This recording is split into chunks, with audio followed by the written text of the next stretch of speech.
Hello guys! Hello Fire Sign! Hello Leo, Aries, Sagittarius! Welcome dito sa aking channel.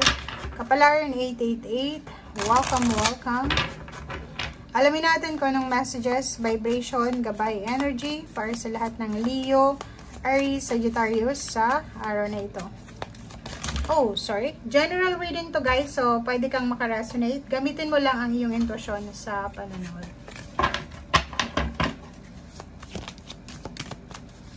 Fire sign, Leo, Aries, Sagittarius. Fire sign, Leo, Aries, Sagittarius. Okay, phobias. Next is love life. Ooh.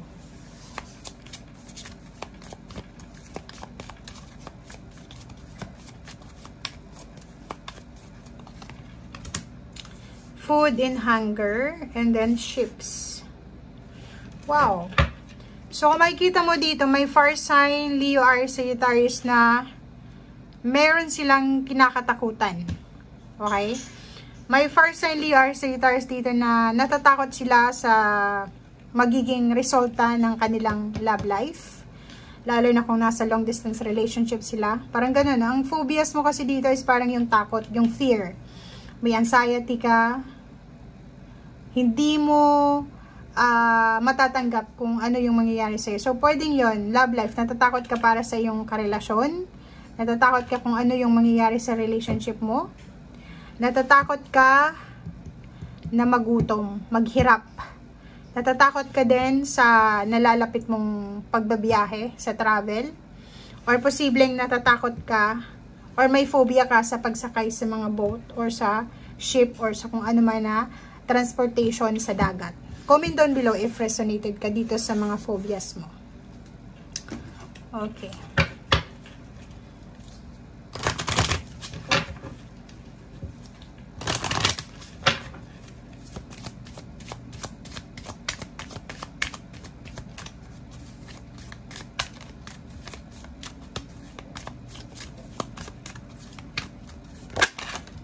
Okay. 28.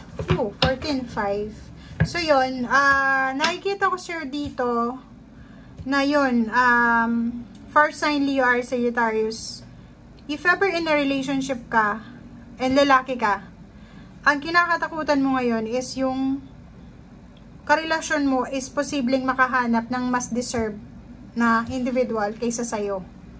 Parang masyado ka nag-overthink. Especially yung ano dito, Sagittarius and Aries. Masyado kayong negative, nag-iisip kayo, lalo na kung nasa long distance relationship kayo, nag-iisip kayo na baka yung karelasyon nyo is ipagpalit kayo, lalo na kung nasa LDR yung relationship nyo. Okay? So, comment down below if resonated ka dyan.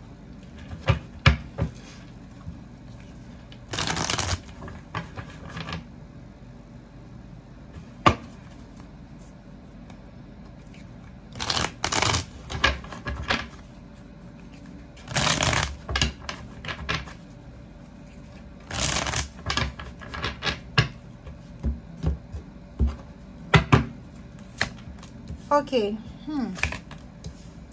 So, nakikita ko sir dito na pwedeng sa araw na ito, sobra kang magiging masaya. Saturday ngayon, or pwedeng mag-resonate to Saturday and Sunday, weekend.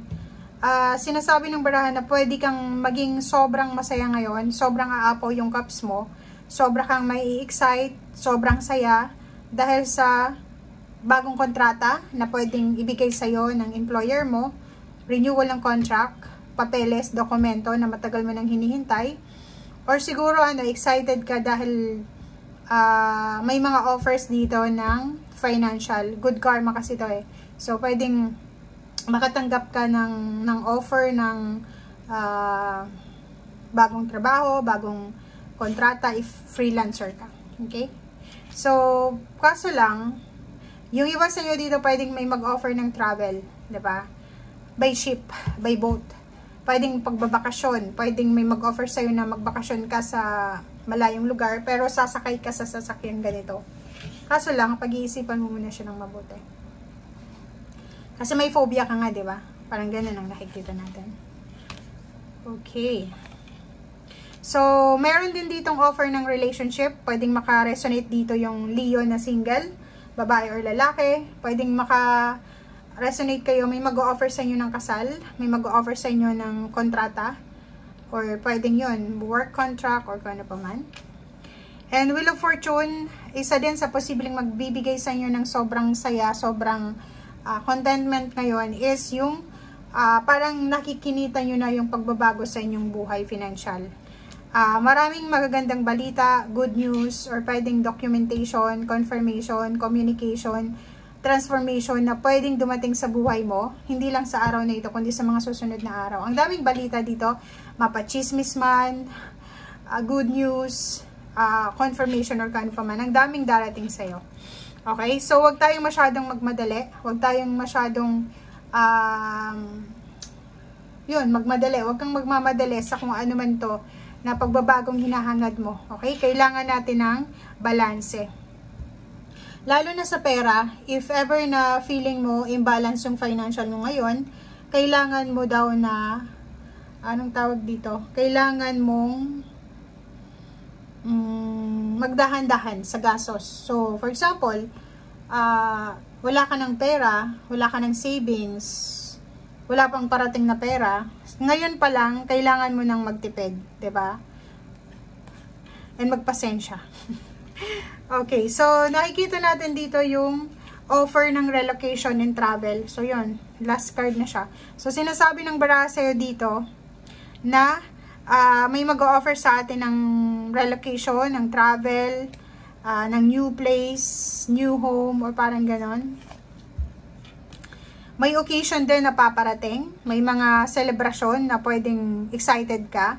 Parang nakikita ko sir dito 9 months from now or 9 weeks from now, 9 days from now, itong travel na magaganap or pwedeng kung ano man tong occasion or contract na posibleng darating sa'yo. Mag-iingat ka rin kasi may posible kang kaaway na kapamilya or posibleng may makakaaway ka na kakilala mo. Okay? So, yun. Ingat-ingat din tayo kasi pwede kang magkaroon ng kaaway, especially yung mga Leo dyan. Leo and Aries, mag-ingat kayo, pwedeng kayong magkaroon ng kaaway tungkol sa isang sasakyan, tungkol sa plane ticket, tungkol sa airlines, tungkol sa bus ticket or kano pa man, tungkol sa sasakyan. O parang nakikita natin dito pwedeng magkaroon ka ng kaaway tungkol sa inutang mong hulugan ng sasakyan or kung ano man to sa travel mo. So, ingat-ingat tayo. Okay?